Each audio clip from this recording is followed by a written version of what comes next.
Je vais vous présenter les améliorations qui ont été apportées à la bombe depuis la dernière vidéo. Donc comme vous pouvez le voir, je l'ai mis dans un boîtier. Bon, j'ai fait un boîtier en carton, mais c'est pour voir un petit peu ce qu'on pourrait faire avec. Donc on retrouve toujours le clavier, l'écran. Ici, j'ai mis un interrupteur à clé qui permettra de l'allumer et d'enlever la clé pour éviter que les personnes s'amusent à l'éteindre en cours de partie pour la réinitialiser.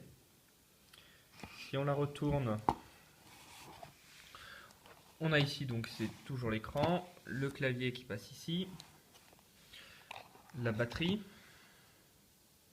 J'ai rajouté un fusible pour protéger le matériel. Ici nous avons toujours le Arduino. J'ai mis donc un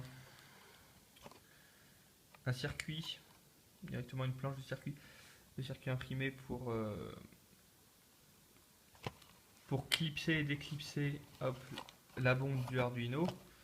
Donc il suffit juste de enlever cette partie là, on peut reprogrammer le Arduino si on veut ou l'utiliser pour autre chose. C'est très simple. J'ai rajouté donc comme j'avais parlé auparavant de la possibilité de mettre une sirène. Donc hop, il suffit de la brancher là. Je ne vais pas le mettre parce que ça fait beaucoup de bruit et les voisins risquent de ne pas apprécier. Sinon on retrouve toujours donc les 4 fiches. Là il manque les embouts, mais ce sont 2 fiches quand même. On a, alors je sais plus dans quel ordre, mais on a une fiche qui permet de désamorcer, fiche qui permet de faire exploser, fiche qui permet d'alerter lorsque la bombe a été désamorcée et la fiche qui permet d'alerter lorsque la bombe a explosé. Donc c'était les fameux 4 différents modules que j'avais expliqués dans la vidéo précédente.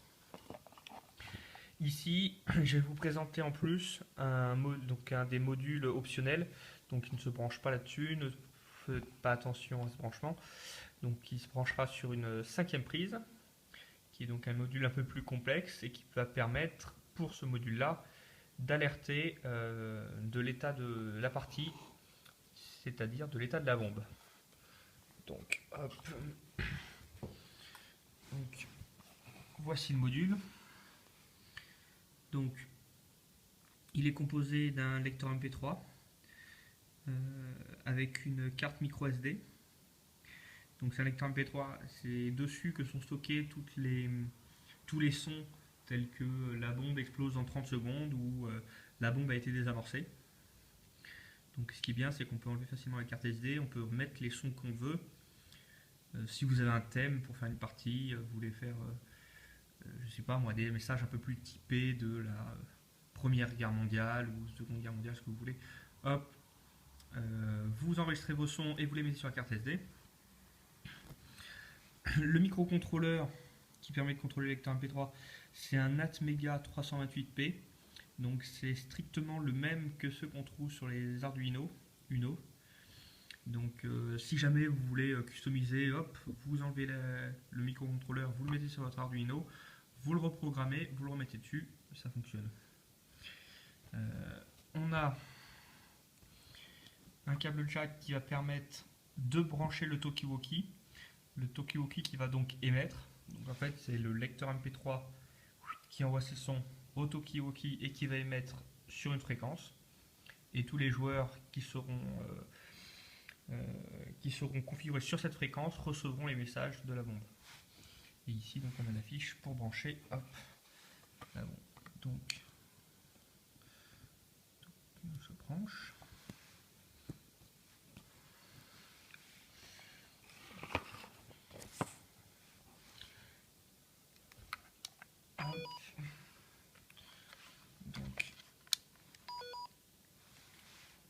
Pensez bien à le mettre en mode Vox.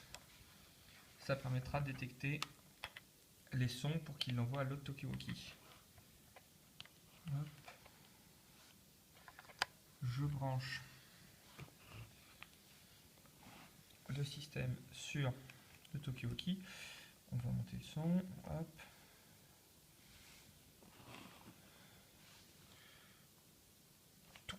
j'allume la bombe. Pour qu'on puisse se rendre compte, donc je vais mettre un temps assez court, je vais mettre 40 secondes. Comme ça, on aura le message des 30 secondes. La bombe a été posée, puisque je l'ai allumée, donc lorsque je la pose, lorsqu'il y aura plus que 30 secondes, 10 secondes, également la bombe a explosé, puisqu'elle va exploser. Hop, donc si je mets 40 secondes, tout, je valide. Si je valide pas.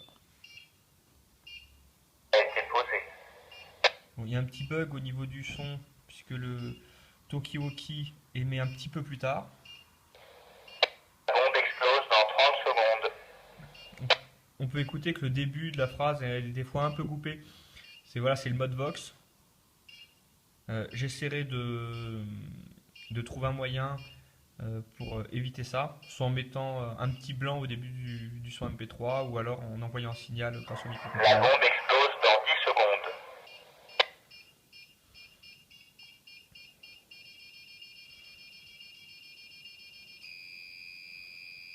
Explosé.